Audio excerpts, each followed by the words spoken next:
Normally আমি আপনাদের থেকে অনেক রকমের এডিসি রিলেটেড প্রশ্ন পাই, যেরকম এডিসি কি করে কনফিগার করা যায়, এডিসির বিভিন্ন রেজিস্টার কি করে কনফিগার করা যায়, কোন মাইক্রো কন্ট্রোলারে এডিসি কিভাবে কাজ করে আর সেটাকে কিভাবে কনফিগার করব, তার প্রোগ্রামের এক্সাম্পল। এই ধরনের বহু প্রশ্নের আমি উত্তরও দিয়েছি যতটা সম্ভব, আর আমি ভিডিওতেও এক্সপ্লেন করেছি। ইভেন লাস্ট যে ভিডিওটা আপলোড হয়েছে সেই ভিডিওতেও আমি এডিসি রিলেটেড অনেক প্রশ্নের উত্তর দিয়েছি। পার্টিকুলারলি আজকের যে ভিডিও টপিকটা আছে সেখানে আমি আলোচনা করতে চলেছি এডিসির খুব বেসিক পার্ট নিয়ে। বেসিক পার্টটা কি, আপনারা এডিসি কনফিগার করেছেন, এডিসি চালিয়েছেন, কিন্তু এডিসি কি করে কাজ করে সেই জিনিসটা আমি কখনো আলোচনাও করিনি, আর আপনারাও কখনো জানতে চাননি। তাই এটা একটা ইন্টারেস্টিং টপিক হতে পারে যে এডিসির অনেক রকমের টাইপ হয়, তার পার্টিকুলার একটা টাইপ কিভাবে সিগন্যালটাকে কনভার্ট করে একটা অ্যানালগ সিগন্যালকে ডিজিটাল, আর সেটা মাইক্রো কন্ট্রোলার পড়ে সেই মতো একটা ডিসিশন নেয়। তাই এই ভিডিওতে আমি সেই বেসিক জায়গাটায় হিট করতে চাই, আর সেই বেসিক জায়গাটা নিয়ে আলোচনা করতে চাই। সেটা হচ্ছে এডিসি কিভাবে কাজ করে, আরও স্পেসিফিক্যালি বললে সাকসেসিভ অ্যাপ্রক্সিমেশন রেজিস্টার টেকনিকটা কি। নমস্কার বন্ধুরা, আমি তীর্থঙ্কর আর আপনারা দেখছেন টিসি ট্রনিক্স বাংলা।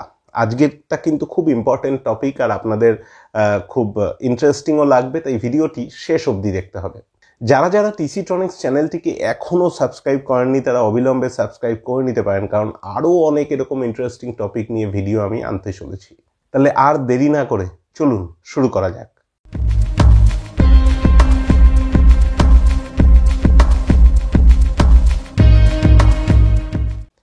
স্ট্রেট টপিকে চলে আসি যে হাউ সার এডিসি ওয়ার্কস। এই সার যেটা, এটা কিন্তু এডিসির একটা টাইপ।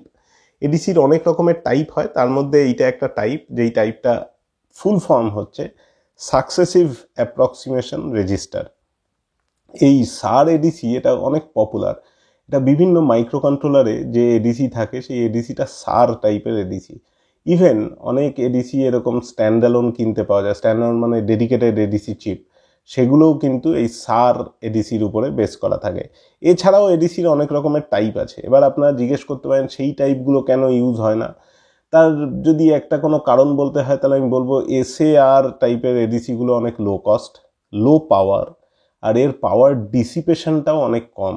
সেই জন্য অনেক ইজিলি এটাকে বানিয়ে ফেলা যায়, সেই জন্যই সার এডিসি অনেকে ইউজ করে। কিন্তু যদি প্রিসিশনটা বিচার্য হয়, একটা বিষয় হয় যেটাকে বিচার করতে হবে, তাহলে সারের থেকে ভালো এডিসি সিগমা ডেল্টা আছে। সেটার অনেক ফিচার আছে, সেটা অন্য কোনো ভিডিওতে সেটা নিয়ে আলোচনা করব। আপাতত আমার এই ভিডিওর আলোচ্য বিষয় হচ্ছে সার এডিসি কিভাবে কাজ করে। তো চলে আসি আমার পরের পেজটায়।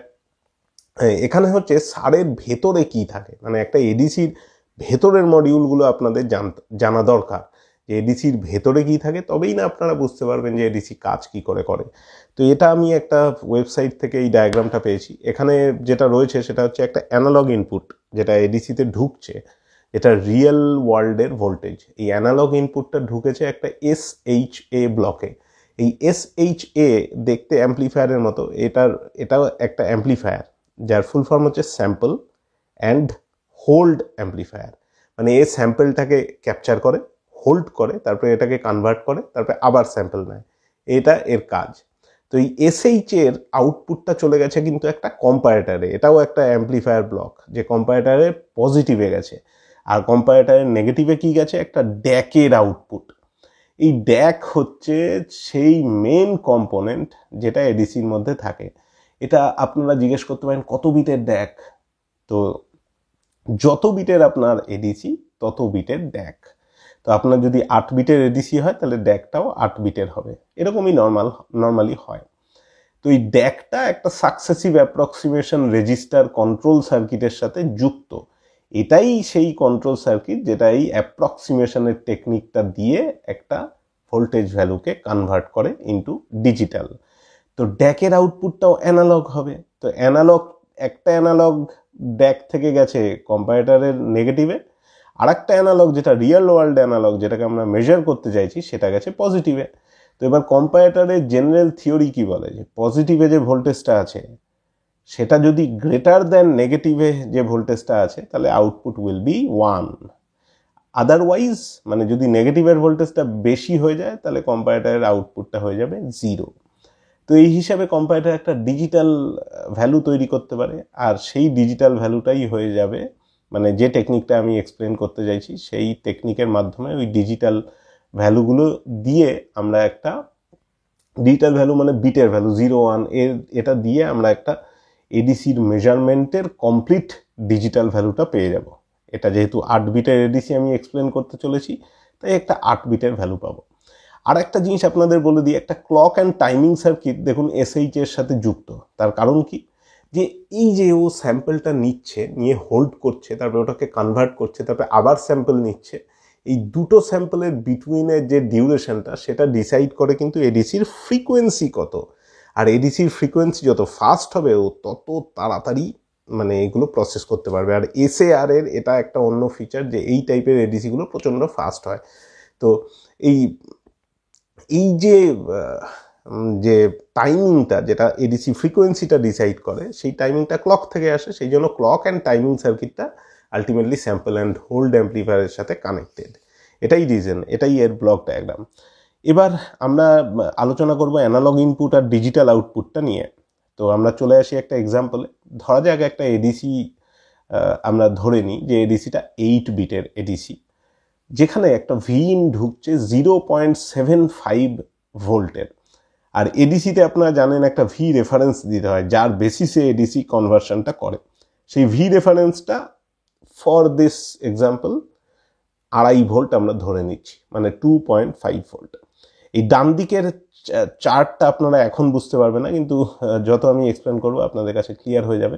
বাঁদিকে একটা ছোট্ট ফর্মুলা দেখে রাখবেন যে ভি ড্যাক মানে, আবার আগের পেজে যাই, ভি ড্যাক মানে এই যে ড্যাকের যে আউটপুটটা যেটা কম্পারেটরে কানেক্ট হয়েছে, ড্যাক থেকে বেরিয়ে যেটা কম্পারেটরের মাইনাসে কানেক্টেড হয়েছে টু বি ভেরি স্পেসিফিক, সেই ভোল্টেজটাকে আমি বলছি ভি ড্যাক।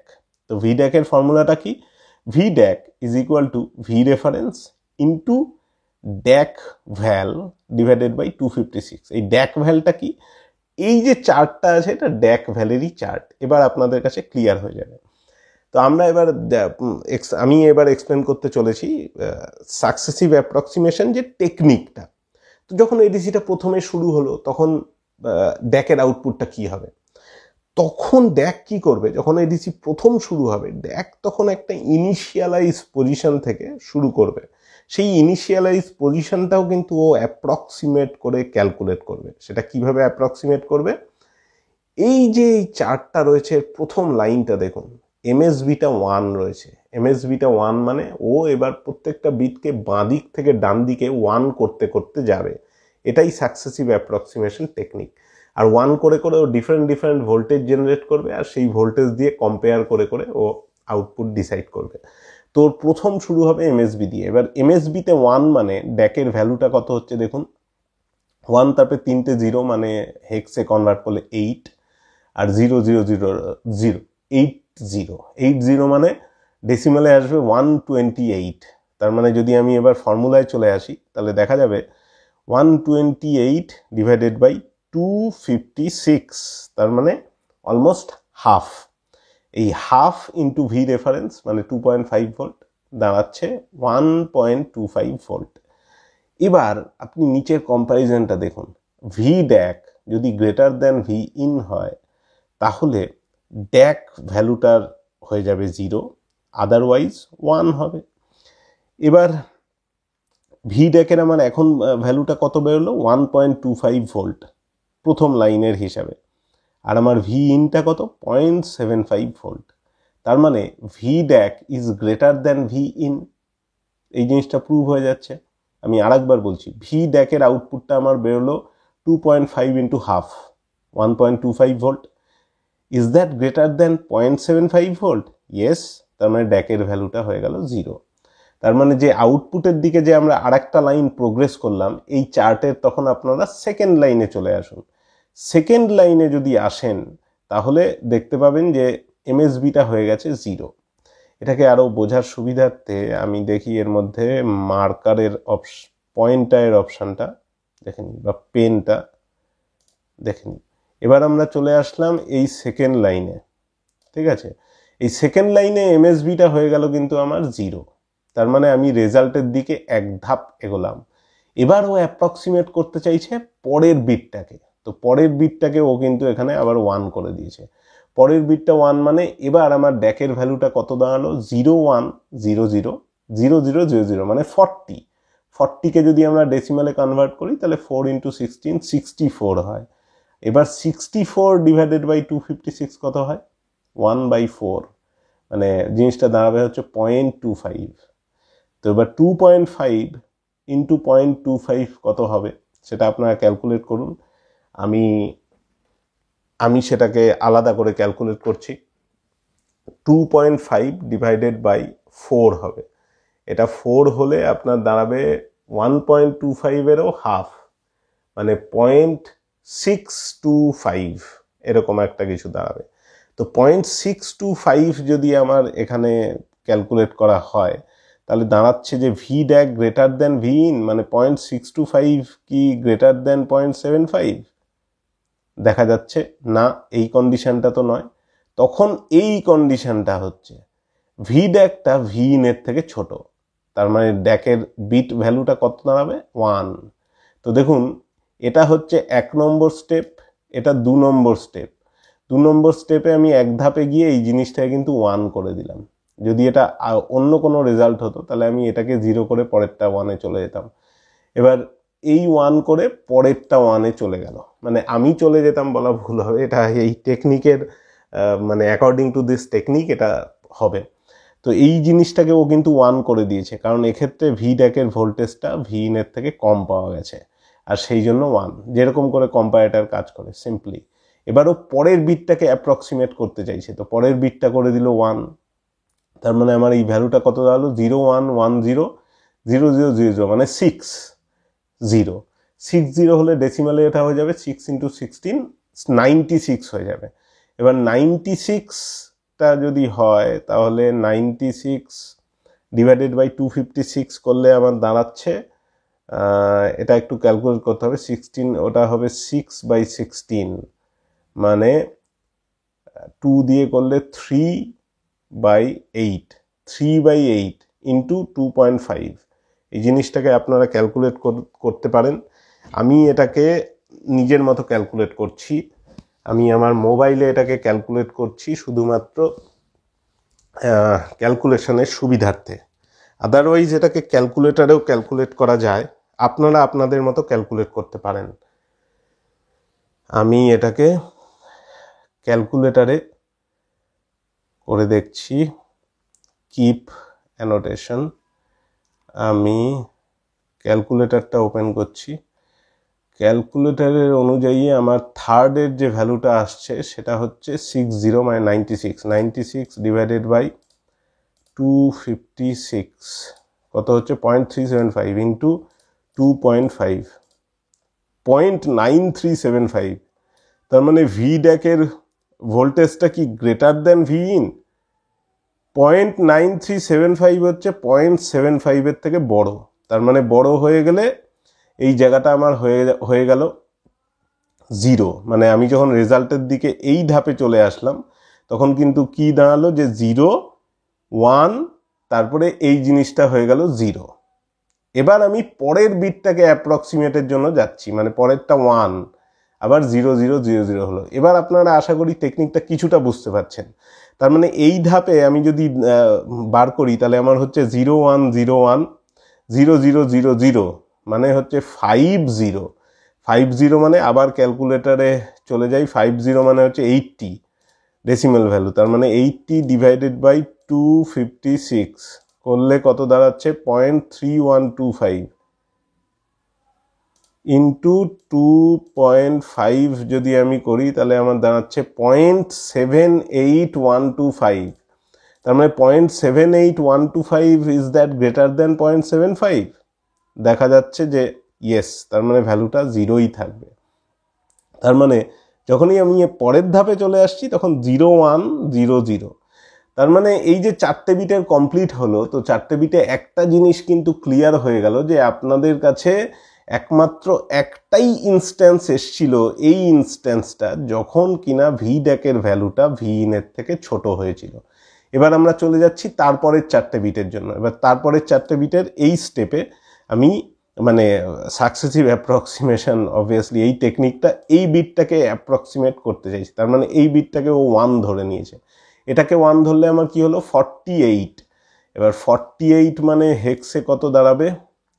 48 মানে আমি সোজা এটাকে প্রোগ্রামার মোডে নিয়ে যাই, নিয়ে গিয়ে হেক্সে গিয়ে করি 48, ডেসিমালে দাঁড়াচ্ছে 72। তারপরে আবার এটাকে আমি স্ট্যান্ডার্ডে নিয়ে আসি, নিয়ে এসে 72 ডিভাইডেড বাই 256 যদি করি তার মানে আসছে আমার 0.28125। এবার এটা ইন্টু 2.5 যদি করি, এই ফর্মুলাটাকে ফলো করবেন কিন্তু। যদি আপনারা মাঝখানে হঠাৎ করে দেখে বুঝতে পারছেন না তাহলে জানবেন এই ফর্মুলাতেই সমস্ত কিছু আছে। আমি ড্যাকের ভোল্টেজটা ক্যালকুলেট করার চেষ্টা করছি, তার মানে ড্যাকের ভোল্টেজ আছে 0.703। তার মানে ভি ড্যাকটা এই ইনস্ট্যান্সে ভি ইনের থেকে ছোট, তাহলে ড্যাক ভ্যালুটা হয়ে যাবে 1। সেই জন্য এই যে স্টেপটা চলে গেল, এর পরের স্টেপ মানে এই স্টেপে কি ধরা হয়েছে, এই স্টেপে এটাকেও 1 ধরা হয়েছে, এইটাকেও 1 ধরা হয়েছে। এবার তার পরের বিটটাকে অ্যাপ্রক্সিমেট করবার এটা স্টেপ। তো পরের বিটটা যেই না 1 ধরা হচ্ছে তখন আমার টোটাল ভ্যালুটা দাঁড়াচ্ছে 4, আর এটা দাঁড়াচ্ছে হচ্ছে সি, 4C। 4C মানে সেটা ডেসিমেলে কত সেটা জানতে হবে। এবার আমি এটাকে হেক্সে যাই, 4C করি, 4C করলে ডেসিমেলে আসছে হচ্ছে 76। তো আমি এবার স্ট্যান্ডার্ডে যাই, 76 ডিভাইডেড বাই 256 করলে দাঁড়াচ্ছে 0.29 এত। যাই হোক, এটা ইন্টু 2.5 যদি করি তাহলে দাঁড়াচ্ছে 0.742। তাও এটা স্টিল ভি ইনের থেকে একটু ছোট, সেই জন্য পরের স্টেপে এটাকেও 1 ধরে রাখা হয়েছে। তখন আর এই দুটো বিট আছে অ্যাপ্রক্সিমেশনের জন্য। এবার এই বিটটাকে 1 করা হয়েছে, তো তারপরের স্টেপে তার মানে ভ্যালুটা দাঁড়াচ্ছে 0100 মানে 4, 1110 মানে ই, 4E। এটা মানে যদি 76 হয়, 4C মানে যদি 76 হয়, CDE মানে ওটা হবে 78। তার মানে 78 ডিভাইডেড বাই 256 যদি হয় তাহলে 0.3 হচ্ছে ইন্টু 2.5, 0.76। এটা আবার বেড়ে যাচ্ছে ভি ইনের থেকে, তো বেড়ে যাচ্ছে জন্যে এই জায়গাটা দেখুন 0 ধরা হয়েছে। সিমিলারলি লাস্টেরটাকে 1 ধরা হয়েছে। লাস্টেরটাকে 1 ধরলেও আমার এই ভ্যালুটা দাঁড়াচ্ছে 4D মানে 4C মানে 76, ওটা হবে 77 ডিভাইডেড বাই 256, 0.3 ইন্টু 2.5। স্টিল এটা 0.7519 হুইচ ইজ গ্রেটার দেন 0.75, সেই জন্য এটাকে এখানে 0 ধরা হয়েছে। তার মানে আমার আলটিমেট যে রেজাল্টটা দাঁড়ালো সেটা হচ্ছে 0100 মানে 4, 1100 মানে সি। 4C হচ্ছে closest value of the sample 0.75 volt. আর এটা কিভাবে পেলাম? এটা এই যে 1 করতে করতে অ্যাপ্রক্সিমেট করতে করতে এই অবধি এলাম, আর সেখানে আমার এরকম একটা ইনস্ট্যান্স, দুটো ইনস্ট্যান্স আর তিনটে ইনস্ট্যান্সে আমার এই কন্ডিশনটা এসছিল, যেখানে ভি ড্যাকটা ভি ইনের থেকে ছোট হয়েছিল। সেটা এই বিটের দিয়ে ভ্যালু করে আর এই বিটের দিয়ে ভ্যালু করে, মানে এই তিনটে ইনস্ট্যান্সে ভি ড্যাক ভি ইনের থেকে ছোট হয়েছিল। আর বাকি যেগুলো 0 আছে, যে 5টা ইনস্ট্যান্স, সেখানে এই জিনিসটা হয়েছিল V DAC greater than V in, সেই জন্য ওই ভ্যালুগুলো হয়েছিল 0। আর এইভাবেই এডিসিটা পুরোপুরি সাকসেসিভ অ্যাপ্রক্সিমেশন করলো। আর আশা করি আপনারা টেকনিকটা যেটা বলেছি সেটা বুঝতে পেরেছেন। সেটা আমি একটা আপনাদের এক্সাম্পল করতে দিচ্ছি এখনই, সেই জিনিসটা করলে আপনারা আরও বেশি ক্লিয়ারলি বুঝতে পারবেন।